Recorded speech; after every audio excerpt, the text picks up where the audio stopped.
اعوذ باللہ من الشیطان الرجیم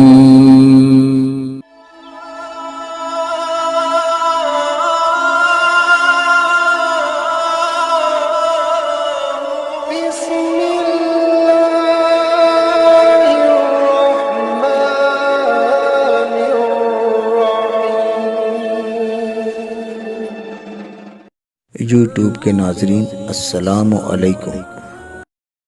چیپٹر نمبر 13 اللہ تعالیٰ کی عطا سے قرآن کریم اور دعاؤں میں شفا ہے کا ذکر قرآن پاک میں کن کن صورتوں میں آیا ہے، آج اس کا مطالعہ کرتے ہیں۔ سورت نمبر 10 سورہ یونس آیت نمبر 57۔ ترجمہ: اے لوگوں، تمہارے پاس تمہاری رب کی طرف سے نصیحت آئی اور دلوں کی صحت اور ہدایت اور رحمت ایمان والوں کے لیے۔ سورت نمبر 16 سورہ نحل آیت نمبر 69۔ ترجمہ: پھر ہر قسم کے پھل میں سے کھا اور اپنے رب کی راہ چل کہ تیرے لیے نرم و آسان ہے۔ اس کے پیٹ سے ایک پینے کی چیز رنگ برنگ نکلتی ہے جس میں لوگوں کے لیے تندرستی ہے۔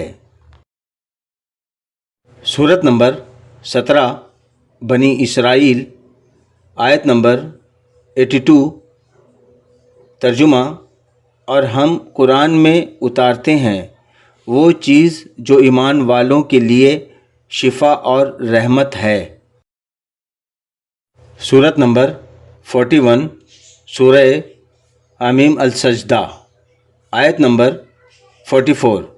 ترجمہ: اور اگر ہم اسے عجمی زبان کا قرآن کرتے تو ضرور کہتے کہ اس کی آیتیں کیوں نہ کھولی گئیں، کیا کتاب عجمی اور نبی عربی؟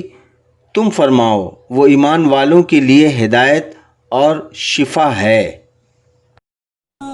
یوٹیوب کے ناظرین، آپ کو یہ اسلامی معلوماتی چیپٹر وائز ویڈیوز آپ کے علم میں اضافے کا باعث بنا ہے تو اس چینل کو سبسکرائب کریں اور ویڈیوز کو لائک کریں، بیل آئیکن بھی دبا دیں۔ اللہ تبارک و تعالی ہم سب کے علم میں اضافہ فرمائے، ہمیں قرآن کریم پڑھنے اور سمجھنے کی توفیق عطا فرمائے، ہم سب کی مغفرت فرمائے، آمین۔